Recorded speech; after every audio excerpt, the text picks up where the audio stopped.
In this video I'll do my best to explain the entire lore of the Arcane universe, not the story that takes place in Arcane Odyssey which we all have played, but the deep lore that surrounds the entire world, where magic comes from, what it is, how did people even learn to use it, who were the gods including Poseidon, and so much more. Enjoy.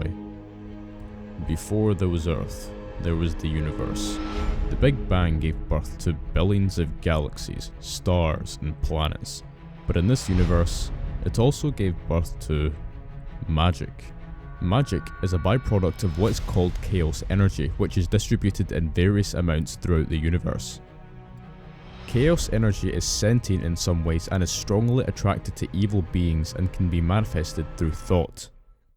Fast forward an unknown number of years to a planet we'll just simply call Earth, as I don't think VTEX has a special name for the world in lore.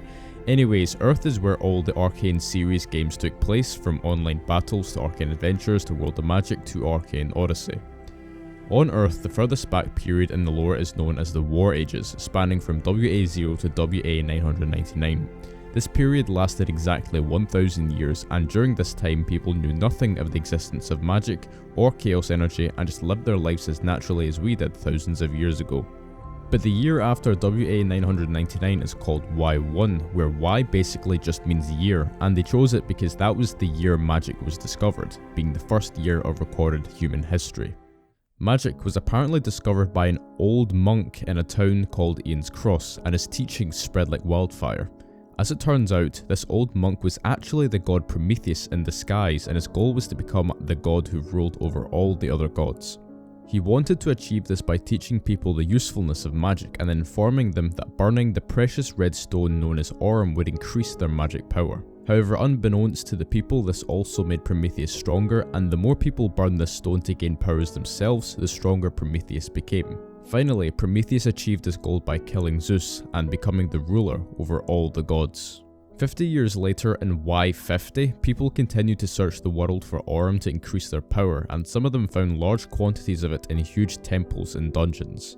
Due to the continuing search for Aurum, most of the world's Aurum had disappeared, and war broke out over what little Aurum had remained. This war lasted a little bit over 100 years, and 40% of all the people in the world were killed in this war.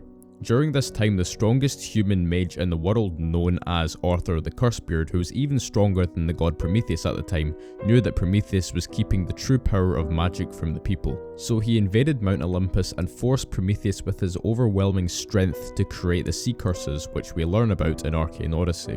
Sea curses are basically magic, but in their true form, and you literally become one with the magic rather than a human using them through magic circles. But Prometheus saw the whole thing coming and secretly created the Grand Fire Curses in the hope that one day a human would find them and defeat Arthur. Most of the gods were killed during this war. Because of the losses of the war, humanity was reborn anew about 400 years later in the year Y600, and the idea of magic just disappears into legend. 400 years later in the year Y1000, magic reappears in the form of magic circles, and thus the story of Arcane Adventures begins. But now we get to the good bits of the story. In order to make this video accurate to the in a nutshell title, I'll only explain the most important parts of the story from here. If you want to know everything I'll explain next, then please read the document below for in-depth details of everything to come. Long ago, when the islands of the world were still one, there was a boy who couldn't learn magic and therefore felt distant from the other young villagers. One day as he was walking through the forest, he found a cube that, unbeknownst to him, contained the Absorption Curse, which absorbs all kinds of magic and allows the user to use them all. He travels the lands, stealing new magic from sorcerers across the continent. He was able to use dozens of different types of magic and eventually fought a man who possessed the Earth Curse, from which he emerged victorious and then promptly stole it. After many years in solitude studying his magic, he went to the nearest village where he continued to steal magic from mages, but shortly afterwards he found a man in the great city of Oberon who possessed phoenix magic. And his name was Theos. But Theos was so strong that the battle lasted for hours, and both eventually withdrew as there was no clear winner in sight. A few years later, Darza, the man with the Absorption Curse, returned with an army of undead. After Theos had destroyed the entire undead army, Darza and Theos fought on, but Darza saw that he was going to lose, and in desperation of that he used the rest of his strength and combined the power of all of his curses into one gigantic, colossal attack and fired it at Theos. The attack missed Theos and hit the ground behind him. The attack was so strong that it split the continent into many islands and wiped out 80% of the entire human race in an instant. Both survived but were now several thousand miles apart in different parts of the planet. Why 1500? 500 years has passed and villages, cities and more have developed on the islands of the world.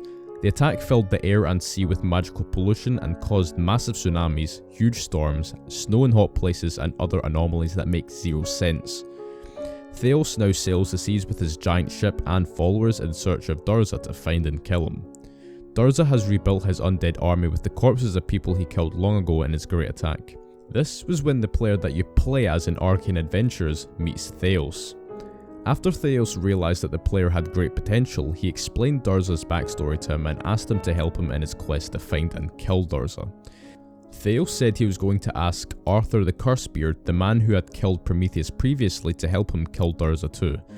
But Theos soon found that Cursebeard had already left his castle to seek out and destroy Darza, which seems strange to Theos because Cursebeard had never seen Darza as a threat. At some point later in the future, the player finds Theos fighting the undead Prometheus. Theos defeated Prometheus but eventually died from blood loss, but also from the fact that his magic had evolved into something much greater, and his body could no longer handle it, as it ate away at his mind. His last wish to the player was to fulfill his final request and rid the world of Darza, the Dark Wizard, once and for all. The player then sets out on a journey to find Darza, and at some point along the way he found Cursebeard's dying body. Cursebeard told the player that he had been defeated by the undead god of thunder Zeus, who had been revived by Darza as a last line of defense. The player eventually defeats both Darza and Zeus himself, and in desperation Darza exploded into pure magical energy, causing global earthquakes and tsunamis and blasting a large chunk of the earth into space. The 4th, 5th and 7th seas were destroyed by the explosion. Afterwards, the player used the full power of his magic and mutations to single-handedly reshape the earth and lift a huge continent out of the ocean floor at the site of the crater. This series of events became known as the Cursebeard War, and the massive continent that he created is the map that you play in World of Magic. As a result of this cataclysmic event, chaos was drawn to the earth and devastated many of the remaining seas. Some islands had also disappeared altogether, while others laid in ruins. But that was the story of Arcane Adventures, the predecessor to Arcane Odyssey, which took place in the year 1854. And the story of Arcane Odyssey begins at exactly the same time as Arcane Adventures, just in a completely different part of the world that Arcane Adventures took place in. Both sides of the world were so far apart that neither knew of the other's existence. And it's from here that the story of the Bronze Sea begins in Arcane Odyssey. After defeating Darza, the Arcane Adventures player sailed south into the unknown seas and found Hades, the last living god besides Poseidon, the god we find in Arcane Odyssey. He defeats Hades and thus frees the world from its last great threat. In the process, he learns that Hades controlled Darza and transformed him into the evil being he eventually became. He did this to test the limits of pure dark magic. The player then sets out to find the Absorption Curse. Now freed by Darza's death, he eventually finds it hundreds of miles south away from any civilization and he takes it for himself. The player's goal is now to find the remaining sea curses and destroy them with a technique he learned from Hades. Tales of the player's victories spread far and wide, and they became known as the Peacekeeper.